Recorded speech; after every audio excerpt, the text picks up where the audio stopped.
what we'll do is just give you a brief sketch of kind of what Seven Cups is and um, kind of our story, and then do a bunch of Q&A, but we can also do Q&A kind of throughout as well. All right, so Seven Cups is basically the emotional support system for the internet.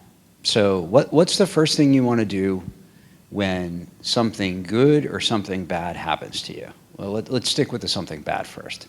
What's the first thing you want to do when something bad happens to you? And just shout out answers. Was that? Tell. Boom. There we go. Immediate. Why? Why? So you feel like somebody will relate to you. They'll give you some sympathy.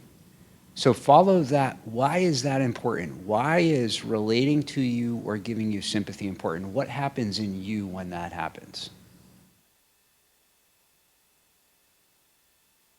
You find comfort, and what was the other word? Connection. Yes, you find connection and comfort. And let's even distill that even more. You find relief. So whenever you go through a bad time, it's a universal human impulse to talk to somebody about it. Because just the process of putting what you're going through into words brings you comfort, brings you relief. And the other point you brought up both was relationships and connection.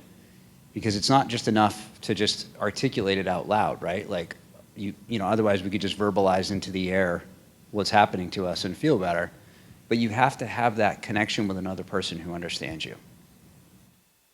So Chris worked with me on another company too, and I was thinking about what I wanted to do next, and I was trying to think of human behaviors that are offline that hadn't yet moved online.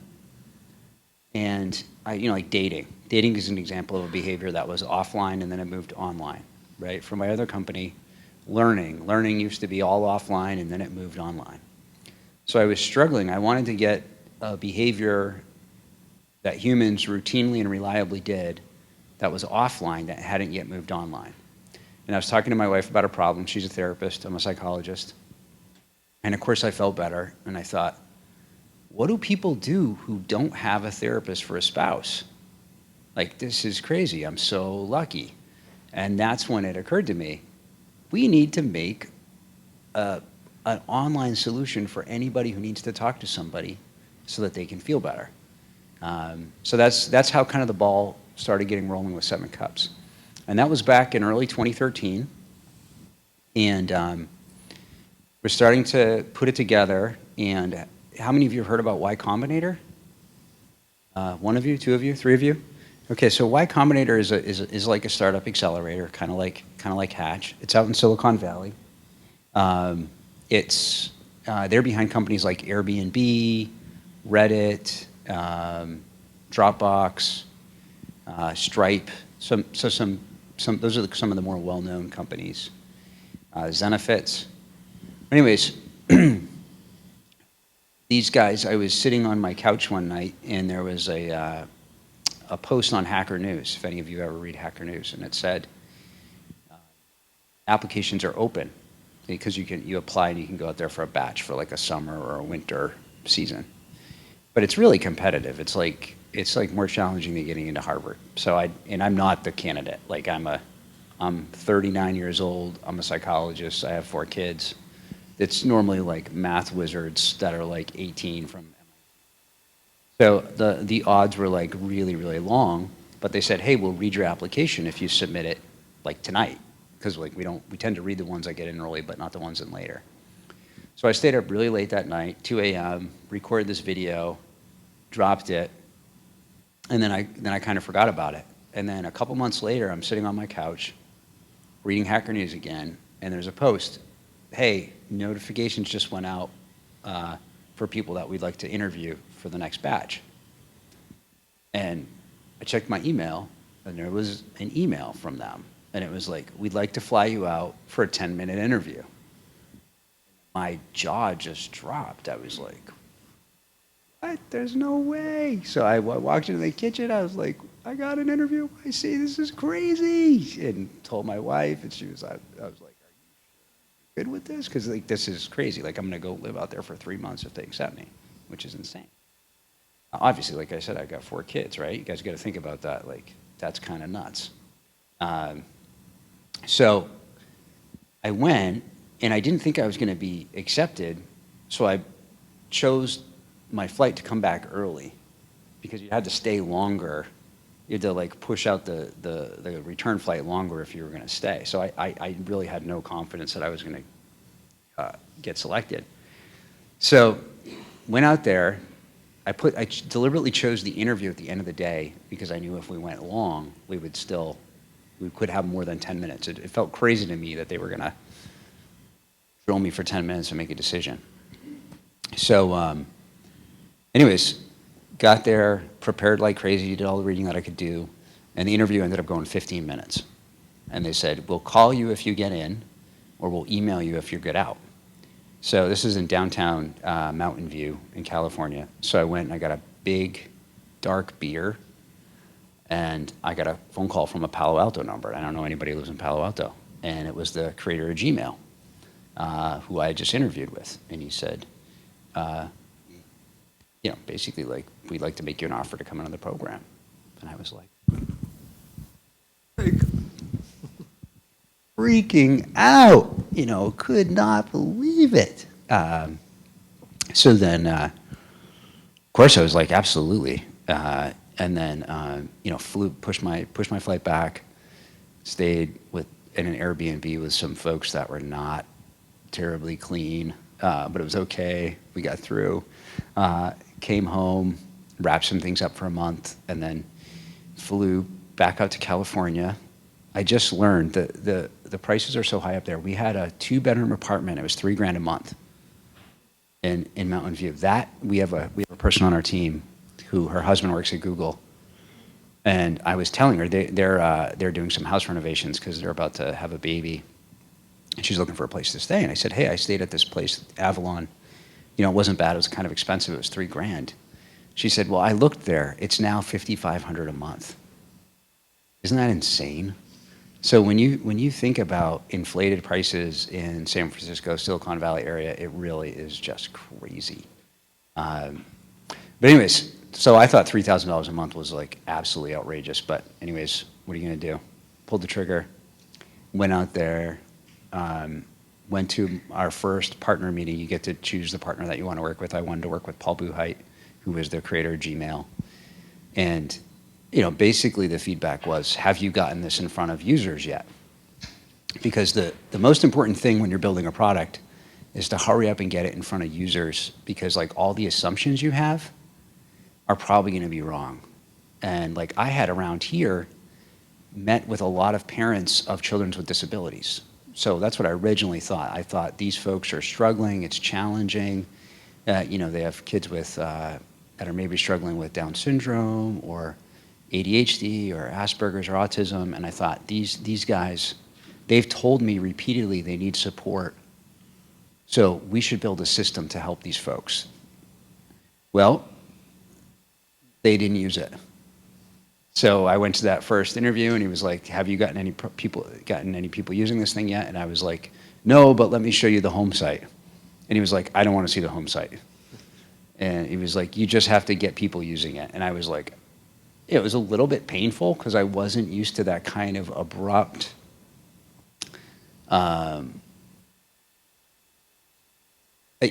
in a lot of ways, Silicon Valley works really, really fast. So there's not like some of the niceties that you kind of, I think we're kind of like, we let people maybe go down the wrong path for a little bit longer than maybe we should. And there, they don't really have time for that. So it was just get in front of users. And it was like, okay. So we built it, and none of the people that told me multiple times over many meetings and interviews were going to used it because their kids were home from school. It was the summer, and like the biggest stressor is school, so they had no need for the service. So this was, of course, caused me like a major panic attack because I just pitched this whole idea as a support system for parents of children with disabilities. So anyways, then we quickly learned that the people who need it are the people that are in pain, the people that are in emotional pain. So these are folks that are anxious, depressed, stressed, going through a breakup, struggling with substance abuse, you name it.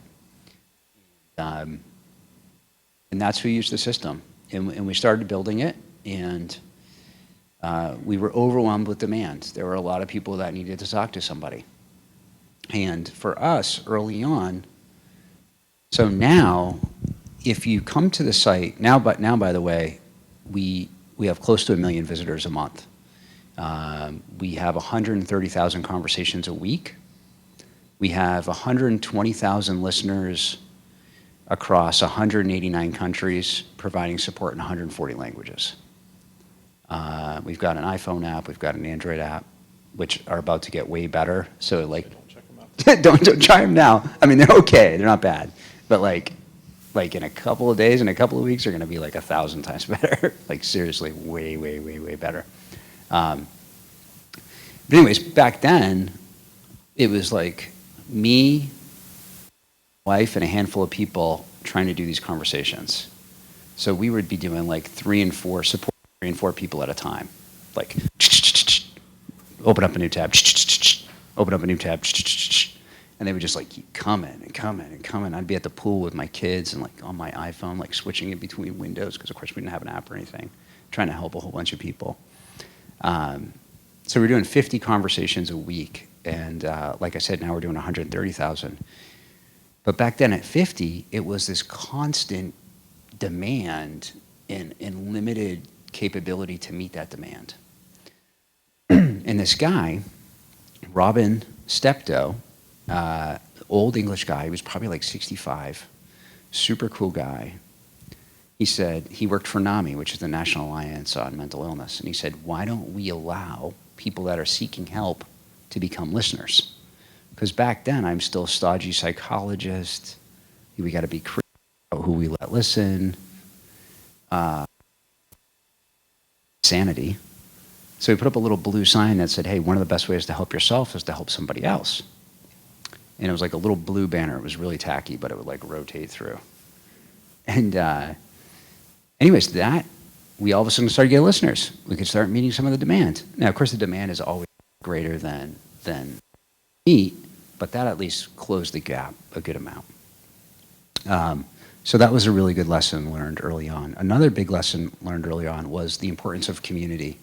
So we had all these listeners, and then leave, and we started realizing we have to build community. We have to build a community where these kind of organize together and figure things out.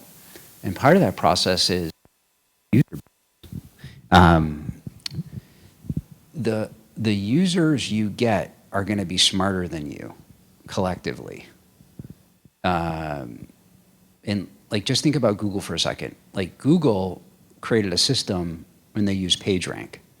So when a whole bunch of people link to a site, Google knows that's a good site. Google isn't trying to figure out all the best sites on the internet. It's just trying to empower natural human behavior and then like getting smart about that. So with us, we quickly learned that the way to make 7 Cups kind of cool is to envision it as a type of sphere where anybody who joins can mark off their little square on that sphere and then iterate on it. They can do experiments, they can problem solve, they can fail, they can recommend things.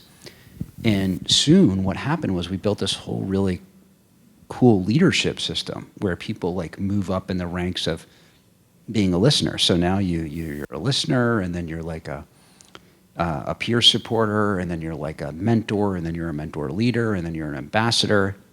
And we have like 500 badges, 300 badges. I mean, some insane amount of badges. A lot of badges that you can earn. And there's all kinds of points. So there's 220 levels that you move. It sounds a little bit like the military, right? So they were smart in figuring this out. We kind of borrowed from them and some other cool sites like Stack Overflow.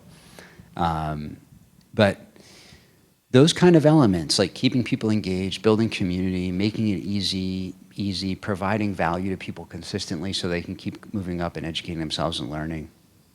And then, of course, through the process, we ended up raising some money too. So we figured out quite a bit on like how to pitch a business, in a way to help investors want to open up their checkbooks, to buy into what you're doing. And there have been, tons and tons and tons of challenges. Like we're laughing about the app because like our current challenge is getting this app actually out. Like it's like, it's 2 months, maybe 3 months longer than we wanted it to be, which is, obviously frustrating, but that's kind of how programming works, right? Project management never gets done early, whether it be building a house, putting an addition on, writing an app, whatever, it's always going to go longer because things are going to go wrong. And when things go wrong, it just takes longer. So, if somebody tells you it's going to be weak, it's probably going to be 4 weeks. And that's brutal. Like, it's kind of comfortable to say, something is going to be a week, and you think, oh, it's going to take, maybe you make a mental adjustment and you say, oh, it's going to take twice as long. It's going to be 2 weeks. It'll probably be 3 weeks and likely 4. So you should just say, whatever this thing I'm going to do, it's going to take 3 to 4 times as long. And of course, that's frustrating because we want things to happen quickly. I think the other kind of interesting point is having a plan is good, but you should probably also realize, like, what's that famous, was it MacArthur? The statement, like, a plan never survives first contact with the enemy. Like, as soon as you implement something, you're going to learn tons of stuff. And it's like my example of working with parents of children with disabilities. Like, that was a pretty big plan, like a huge plan. I'd spent like months on that, and it just got blown up in like 6 hours. So that's the kind of stuff that happens. And you just got to roll and be flexible with it. But the other piece is that, there's this idea called path dependency where you just listen. So we think of evolution, like, I don't know if you guys have ever read that book, Adaptation. It's really, really good. There's another one called The Evolution of Everything that recently came out. But just a couple of quick examples, like making a toaster. If you guys had to make a toaster right now, it's like ridiculously complicated, You need like cadmium. I mean, it's just like somebody actually tried to do this. And so we can go buy a toaster now for like $7. I actually bought a toaster the other day for like $7. I couldn't believe it. $7 for a toaster. It's amazing. But that toaster evolved. There, like, different people tinkered on it, iterated on it, tinkered on it, iterated on it, tried this, tried that, tried this, tried that. So now, over 100 years, you can go into any store and buy a toaster for $7. Even things that we think are very reified, like law. We tend to think of law as, like, we were walked by this building here with the big, the big columns. Law evolves. Like, law didn't just get like dropped from the sky. Like, what we know about law in our societies, it has iterated and evolved. Money's evolving, right? We're moving towards more and more digital type currencies. But money wasn't originally, it was tied to gold. Now it's not tied to gold. It was tied to shekels. It was barter based. Like, all these things that we think often now, we look back on and we think, some smart person designed that. That's not what happened. It evolved through multiple people hacking on it, tinkering on it, figuring it out, adapting it, evolving it. And for us, we kind of learned that early on, and we said to the community, help us fix this. Like, we have a goal of our big vision is we want to be the emotional support system for the internet. So we want to be, no matter who you are, no matter what language you speak, no matter what time of day, you can press a button, get emotional support. You can get research-backed, proven support for whatever issue you're struggling with. You get panic attacks, no problem. Within seconds, here's a path for you. Walk down this path, your panic attacks go down. You're depressed, no problem. Here's a person you can talk to who's overcome depression. Here's a path for you. You can walk through these steps and overcome your depression. You're going through a breakup. work stress. We have one on startup support. So we've got, I think, 32 paths now that address all these kind of major issues, and we have one for startup support also. But anyways, that's what we want to build. That's what we want to be. And we know we're not going to get there by planning. We're only going to get there through building, exposing the product, getting feedback, learning, and iterating. And you have a hypothesis, so you try this, and maybe, or you try 20 things, and maybe one thing works. So then you double down on that one thing. And then you got 5 more things, and none of them work. So you try something else, and that works. You double down on that. Like, see how it's just iteration? Like, you're not doing it from the top of your mind, like, this is how this is going to unroll. You're just like, try this, it's working, awesome. Let's try this, let's try this. And then you're looking at the data, and of course you're making hypotheses. You're saying, I think this is going to work, but maybe not. Like right now, we're getting ready to roll out, Chris and I just got lunch, we're getting ready to roll out 7 Cups for organizations. So any organization can launch their own mini 7 Cups. And they get access to all these kind of growth paths to help address these issues. They get access to our listeners. And we're starting with colleges and universities, and we got MIT on board, which is kind of a big deal. We're really excited. They're our first organization. They're gonna have their students support their other students, and then they get access to all these different paths. So Chris feels really good about this possibility, this vertical. We call them verticals. He's a 9 on a scale of 1 to 10 that this thing's gonna be pretty successful. We don't know. We got to test it. We're hopeful. We're optimistic, but it might not work, or it might work in a different way. Here's another example. We met with I had a call with the JED Foundation the other day, and they're a foundation that helps colleges and universities with mental health issues. And we always imagined, and this is how it went with MIT.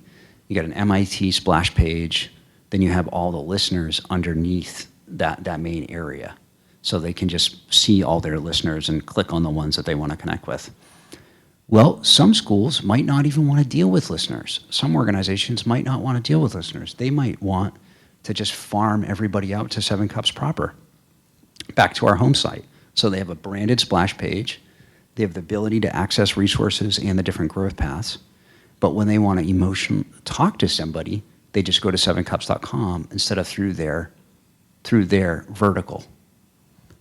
That was news to us. Like, we hadn't actually thought about that. So that's just another example. All right, so that's kind of the high level story. So I'm going to pass it over to Chris to talk about just perspectives on kind of maybe the engineering story of it.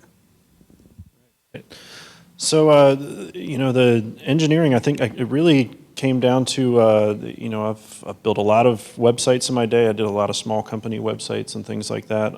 And 7 Cups, being a startup, had a very different feel to it right from the beginning. So we, when he was out in Silicon Valley, I can remember, of course he was 4 hours off from me. So he's calling me in the middle of the night. Hey, can you change this? We're looking at this. I mean, you guys were working like around the clock or something, I think. So, it was kind of a crazy time for me. So the Y Combinator people would say, we want to see this, and we'd have to build something out of nothing overnight or within a couple hours or something like that. So that journey was really something. It really does come down to, like Glenn was saying, with iterating. It would be really easy to say that, we thought of this idea and I sat down and started programming from beginning to end, and then we launched it and everybody loved it, and it just works out perfectly. But it really hasn't worked out that way. I mean, we laugh all the time. We look back and say, can you believe that this is what it looked like 2 years ago? Or this is what it looked like last year? Can you believe this is what it looked like last week? So it's pretty crazy. And initially we started out, this thing was hosted on a shared server that I had, one of my personal servers, and we're hosting like 20, 50 conversations or something from the beginning. So, some of the programming languages and stuff, we were really doing a proof of concept. Are people going to use this? If I were to go back and talk to myself then, I would have built it completely differently because it would work differently now. But at the time, we needed to do things quickly so that we could see if there was even a market for what we were basically selling. One of the funny things that I say is when we initially launched this thing, we really thought that people were going to want to talk on the phone to a listener. We thought that was, the technology's out there. We had rigged up a system where you could go in and punch in your phone number. The listeners would have already signed up or whatever, and their phone number was in our system. And if you needed to talk to somebody, you'd punch in your phone number and say, I'd like to talk to somebody, and it would connect over the internet anonymously your phone to any number of listeners. All their phones would ring. At the time, we didn't have that many listeners, so it wasn't that many phones ringing, but Glenn's phone would ring because he was right on from the beginning, and his wife's phone would ring, and whoever answered it first, that was the listener you got, and you would be connected over the phone, and you would chat. Of course, there's some costs to, long distance costs when we're connecting people from, all over the U.S. and, using the system. And we found out pretty quick, that it was working, people were using it. We started building a chat system as sort of a supplement to it. I think you could even do both at the same time at the beginning or something like that. So we started building a chat system. I had never even built a chat system before, and I built it bare bones. We didn't think that people were really going to use it that much. To communicate, hey, do you want to talk later? Hey, can you, I want to talk about blah, blah, blah, and then they would call them or whatever. We thought it was really just a gateway to get them on the phone. And what we found out pretty quick was that it was something like 95% of the people were only using the chat system, and 5% were using the phone, and the phone was costing us 95% of what we were spending because there's really not that much added on cost, especially when you're hosted on my shared server for the chat system. So then we dumped the phone system pretty quick, and then the chat system started taking off until it blew up my server, and then we had to start using a different type of database, a different type of chat system. At first we were just throwing more servers at it. We had shared hosting, or we switched over to Amazon AWS, so we could scale our servers that could handle the requests. And then it got to the point where that was too much for even that, and the chat was beginning to slow down. I can remember many middle of the night calls of, chat's just too slow. I feel like it's too slow.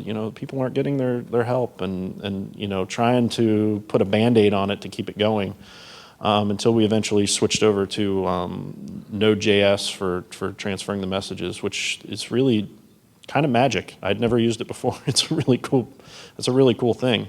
So we started using that. That lasted us quite a while until we sort of burnt that system out.